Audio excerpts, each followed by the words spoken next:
1, 2, 3, 4, 5, 6, 7, 8. 1, 2, 3, 4, 5, 6, 7, 8.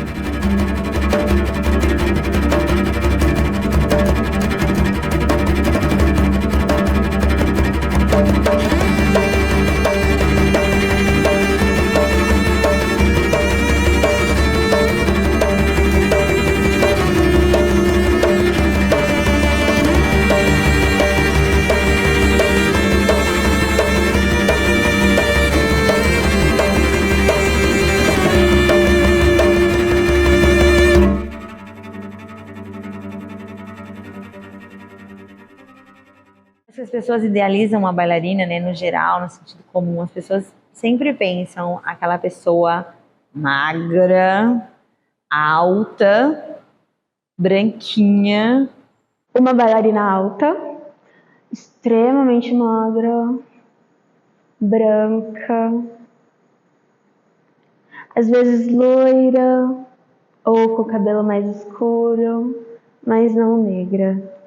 Querendo ou não, a gente sempre imagina aquela bailarina branca com as linhas, né, que a gente sempre cresceu assistindo. Então, acho que a primeira imagem que a gente tem é sempre assim, aquela bailarina russa, né?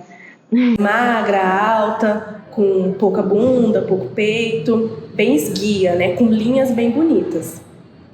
Quando eu penso em bailarina, a primeira imagem que vem na minha cabeça são aquelas bailarinas de caixinha de música.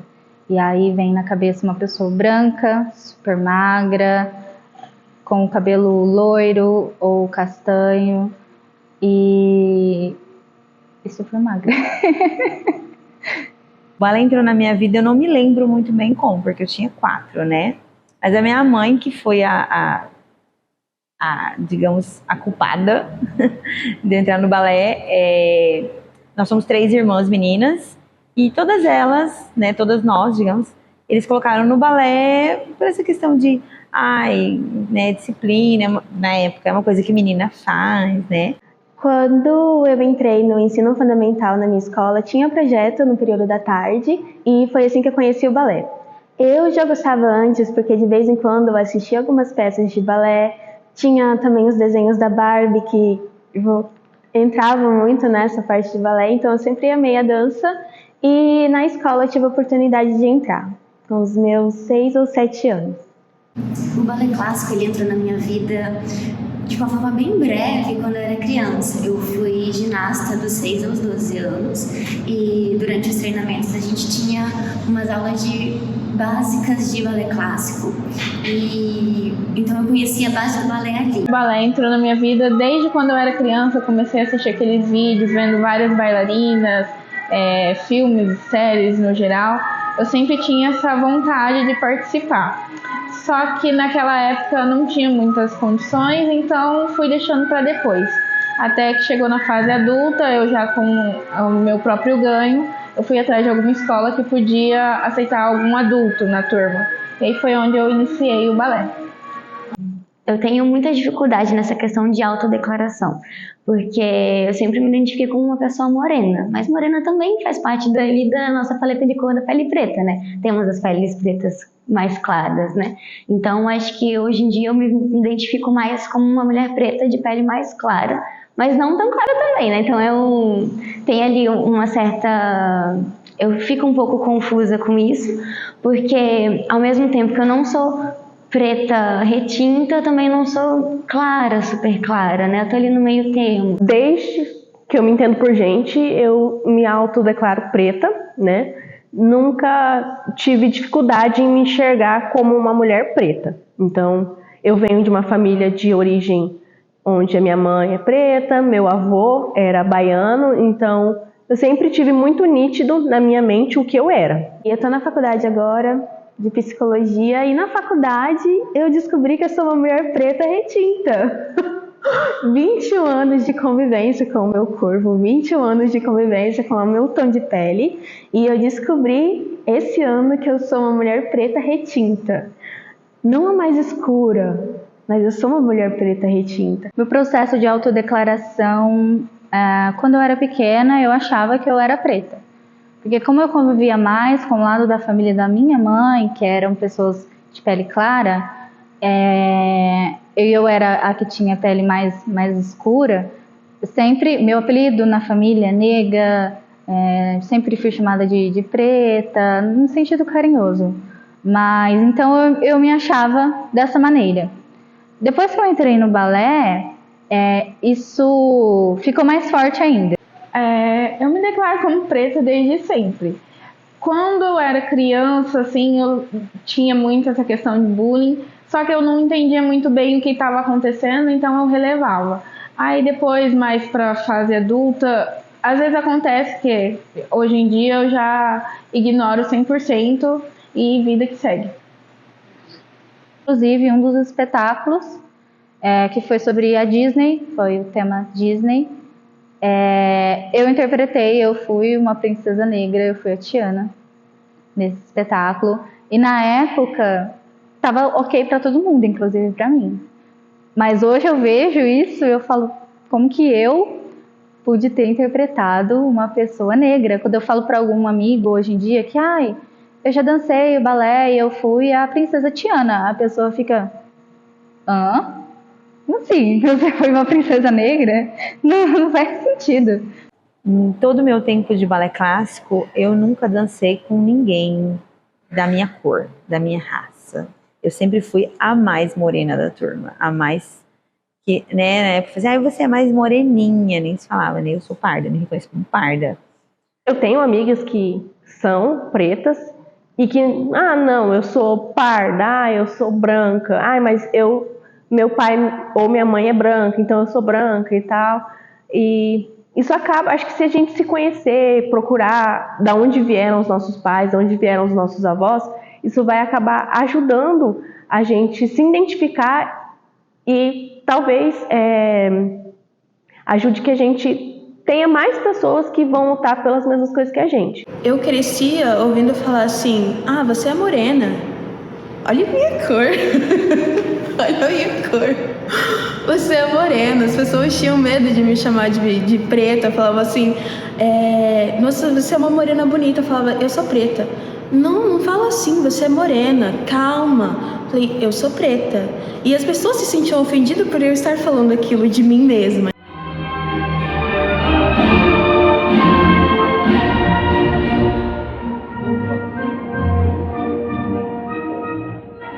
A questão das sapatilhas de ponta, né? Sempre veio um padrão, isso lá da Europa, né? Da meia rosa e da sapatilha rosa. Eu, depois de velha, grande, que eu pensei, ninguém é rosa. Mas, enfim, era para ser uma coisa, o harmonioso que a gente fala é que não haja uma quebra de cor. Vamos supor, você tá com uma meia rosa e uma sapatilha preta. A meia calça e a sapatilha, elas têm que conversar. Não adianta você colocar a sapatilha preta e colocar a meia rosa, porque o corpo tem que parecer que tá contínuo. Tem que continuar a mesma uniformidade do restante do corpo. Então, se eu usasse a meia calça e a sapatilha rosa, não fazia sentido com o restante do meu corpo, né? Por conta do meu tom de pele, algumas cobranças acabam mudando de algumas colegas que são brancas, por exemplo. Então, sempre tem a questão que é assim, a mais comum, que todo mundo geralmente sabe, que, por exemplo, é a questão das sapatilhas. Então, geralmente se vende sapatilhas de ponta rosa ou salmão, que não combinam, né, com a cor da nossa pele. Essa questão da cor diferente, da cor preta, negra, parda, preta, eu falo a cor da sapatilha, né, marronzinha e tal, ela é muito nova. Ela é muito nova. Tem até uma bailarina famosa, a Ingrid, que como ela começou a usar uma sapatilha, ela via que não tinha da cor dela. Ela começava a pintar. Em relação ao vestuário, ao figurino, na verdade, geralmente os figurinos são sempre voltados para a pele mais clara. Então, o palco em si, ele é uma tonalidade escura. Geralmente é sempre escuro. E aí o que acontece? Colocam uma cor que combina com a pele clara, mas nem toda cor combina com a pele mais escura. e aí às vezes não fica legal, não combina, mas aí é uma questão que é só eu contra todos, aí não dá pra tentar debater.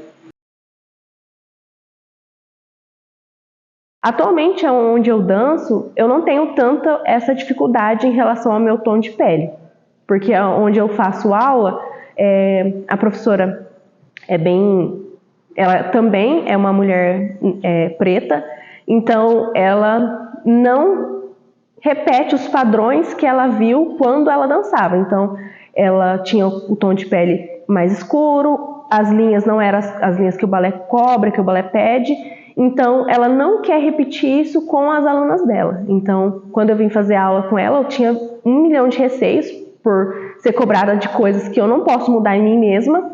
Mas, quando eu vi a recepção dela e vi as abordagens dela, que ela não repetia padrões que eu já tinha visto na infância ou por outras bailarinas, eu fiquei muito feliz porque eu vi que eu estava em um ambiente onde eu era bem recebida. Eu tive a oportunidade de ir para outra turma, para conhecer a segunda turma, que é uma turma mais avançada do que a minha.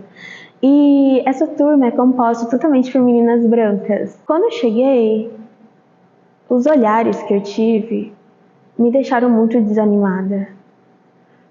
Porque é uma afronta, né? E desde quando eu era pequena, eu sempre escutei que nós, por sermos negras, ainda mais por eu ser mulher e negra, eu tenho que correr 2 vezes mais. Então, não basta eu fazer o passo certo, eu tenho que fazer o certo e fazer o melhor do que os outros, ou melhor do que eu consigo fazer. Então, toda vez que eu errava, eu pensava, meu Deus do céu, por que eu não consigo fazer o básico? Sabe, eu me sentia tipo assim, caramba, o que eu tô fazendo aqui? Já me aconteceu de estar dentro de um curso e por eu não ser tecnicamente tão avançada quanto as outras meninas que já faziam aula milhões de anos antes de mim, tem aquele olhar de julgamento, sabe? Tipo, nossa, o que essa garota tá fazendo aqui? Tipo, ela não é boa o suficiente pra estar aqui. Ela não vai competir comigo. Tipo, nossa, se eu ganhasse, sabe? Tem aqueles comentários, risadinhas quando vai fazer uma diagonal. Então, eu não me sinto nem um pouco à vontade em fazer cursos de balé clássico. A minha professora até hoje, ela tenta me incentivar, falando que eu devo ir, experimentar de novo, tudo mais, mas não é uma coisa que eu me sinto confortável, então eu não participo. Existe muita competição no meio do balé, né? Então, eu tenho muito receio em fazer cursos fora, tenho, né, pelas inseguranças do corpo, da cor, e por não se achar boa o suficiente, eu particularmente não gosto de fazer cursos fora.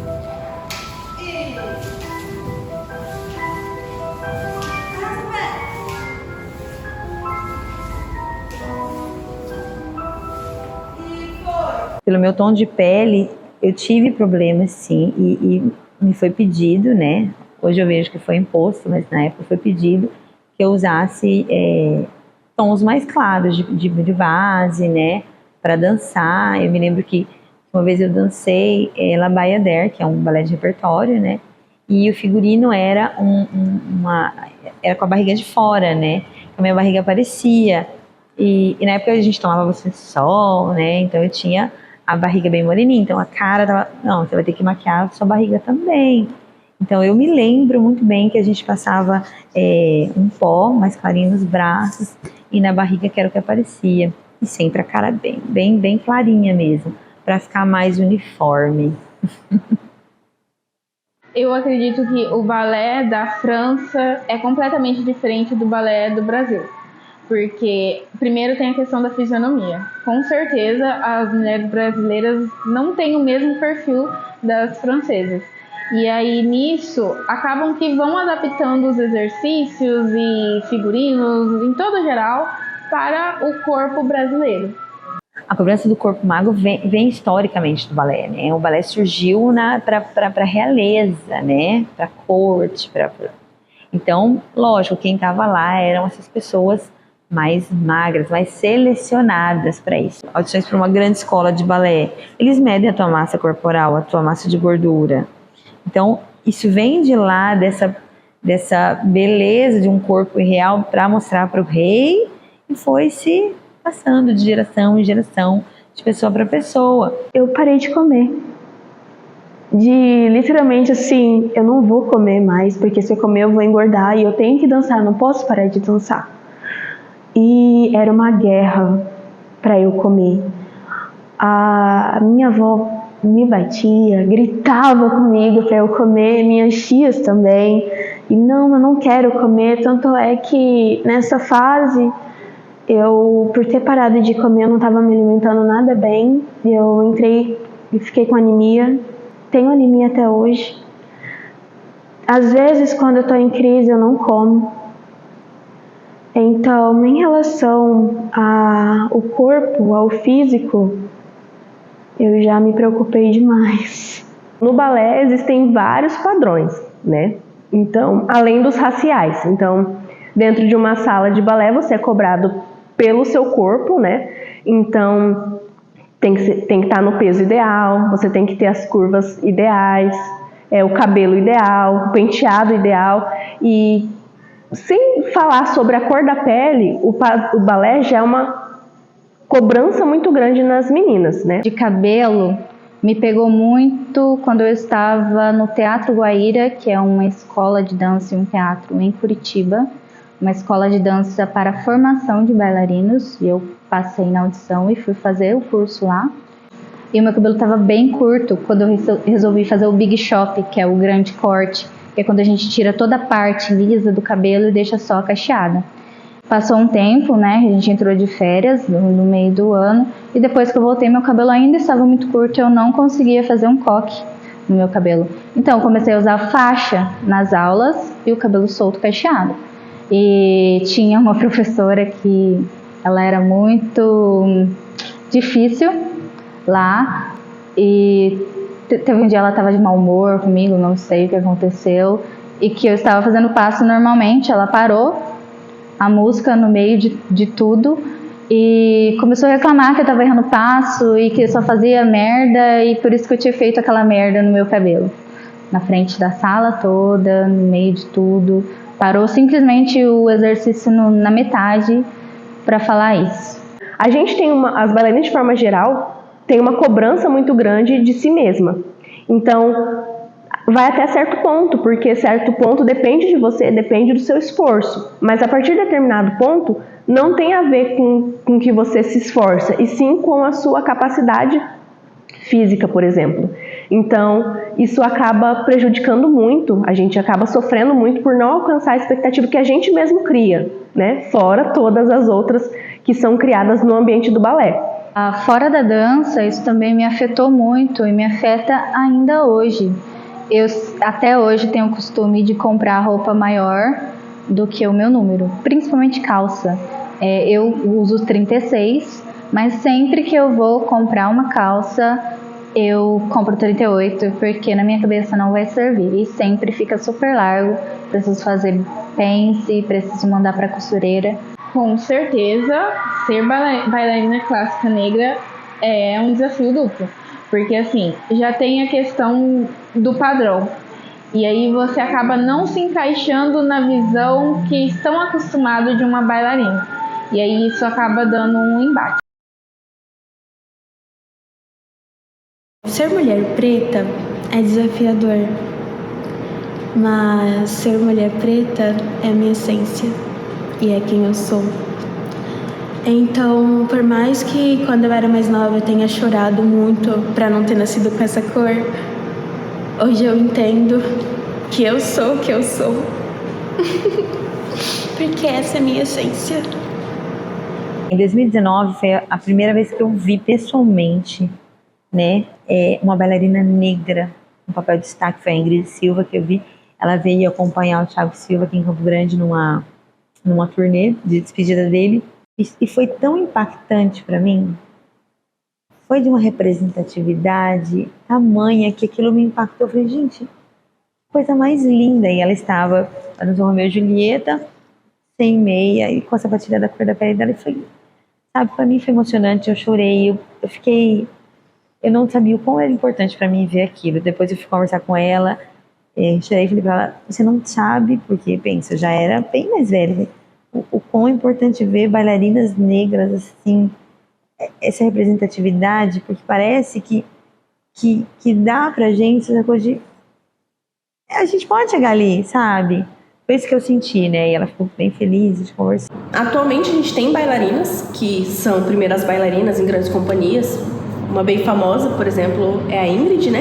Então ela é um exemplo para crianças, para as meninas que não se identificam no balé, né? Então ela é uma brasileira que tem linhas e curvas de uma mulher brasileira e está lá representando, né? De uma forma maravilhosa a gente, as mulheres pretas. A Ingrid Silva, aquela mulher é minha inspiração. É minha inspiração, porque assim, quando ela chegou lá, eu pensei, caramba, é possível. Sabe, quando a gente vê alguém da nossa cor lá no topo, a gente pensa, é possível, entendeu? Eu não sou ela, mas eu posso chegar onde ela tá. Porque se ela conseguiu, eu vou conseguir. Eu fico pensando agora, pensei na verdade. Como ela chegou até lá? Como que ela deve pensar que é tipo assim, nossa, eu cheguei até aqui. Tem pessoas que se inspiram em mim. Tem pessoas que estão tentando chegar onde eu tô porque eu consegui, porque eu provei que tudo é possível, né? Então, Ingrid Silva é minha referência. Hoje em dia, dentro das companhias, já tá um pouco mais aceito as bailarinas coloridas, né? Não tem mais só pessoas brancas no corpo de baile, dentro das escolas, dos teatros. Hoje em dia a gente já tá ocupando mais espaços dentro do balé profissional também, né? Então, hoje a gente já tem bailarinas solistas que são pretas, bailarinas em corpo de baile também, né? Já tem uns tons de pele diferentes, então hoje a gente consegue enxergar bailarinas fora, em companhias, ocupando lugares importantes dentro da dança também. Como até algum tempo atrás não era tão comum encontrar bailarinas negras nas salas de aulas, então muita gente achava que não se encaixava, não fazia parte do padrão, então nem participava. Quando, por exemplo, esses dias estava tendo a competição, né, de balé, o Prix e tal, e quando você olha as bailarinas que chegaram até lá, você não se identifica nem um pouco. Eu não lembro de ter visto nenhuma bailarina que chegou até lá, até naquela fase, preta. Então, são todas bailarinas lindas, mas todas com o físico de uma mulher branca, onde, né, a gente tem poucas curvas, quadril, os peitos são pequenos, então a gente não se identifica. Uma criança que vai ver aquela competição vai falar, lindas, maravilhosas, mas não tem ninguém ali que eu possa me identificar fisicamente. O balé é totalmente elitista. Sempre foi, eu acho que nessa altura do campeonato não vai deixar de ser. Quando eu comecei a dançar, o balé era entre 1 e 2 salários mínimos. Era por salário mínimo a mensalidade do balé, sabe? Os acessórios, as coisas que a gente usava no balé eram muito caras. Figurinos eram caríssimos, sapatilhas eram caríssimas. Eu me lembro que a minha mãe fazia grandes sacrifícios para me manter no balé, porque realmente era algo bem surreal. O custo para se manter no balé é bem elevado, porque tanto a roupa quanto sapatilha, sempre você tem que estar renovando, sempre tem que comprar um novo, e aí nessa compra os preços são sempre muito absurdos, e dependendo da cor que ainda tem essa questão, sai mais caro. Às vezes é mesmo código, mesmo modelo, mas o valor é diferente por conta da cor. Em Joinville, todo ano, em julho mais ou menos, acontece o Festival da Dança. Ano passado eu fui para esse festival de Joinville, e aí lá eu encontrei algumas opções, principalmente meia calça e sapatilha, que é muito difícil de encontrar aqui em Campo Grande, porque, mais uma vez, não é uma coisa que sai com tanta facilidade. Então, a maioria dos lojistas não compram para deixar estocado. Geralmente, eles compram sob encomenda. E aí lá, algumas coisas que eu encontrei mesmo colocando a rosa sendo da mesma marca, mesmo modelo, a marrom, por exemplo, era 50% a mais no preço. Então dá para perceber que ainda está devagar, ainda tem essa diferenciação. E também, mesmo se a pessoa tiver um pouco mais de condição ou participar de projetos, tem essa linha que afasta por conta do estereótipo. Acho que quando pensa em bailarina, vem aquela pessoa branca e magra na cabeça e fala, não é pra mim, vou tentar outra coisa. Então, vão para outras coisas sem nem ao menos tentar. Daqui, desses projetos de bairro, projetos onde tem crianças que são esquecidas, surgem tantas estrelas futuras, tantas pessoas assim gigantes no futuro, né? E quanto mais projetos tem, mais crianças vão sendo encontradas com talentos inimagináveis. Não que agora o balé não seja caro, né? As aulas são caras, as sapatilhas são caras, os colãs, as roupas são caros, mas isso continua atrapalhando, né, para que as pessoas entrem nesse meio. Então, as mulheres que têm dificuldade financeira, que geralmente a maioria sejam pretas, acabam que não conhecem essa arte e acaba sendo inacessível para a maioria. Então, eu acho que isso acaba dificultando para que a gente veja essas mulheres em aulas de balé.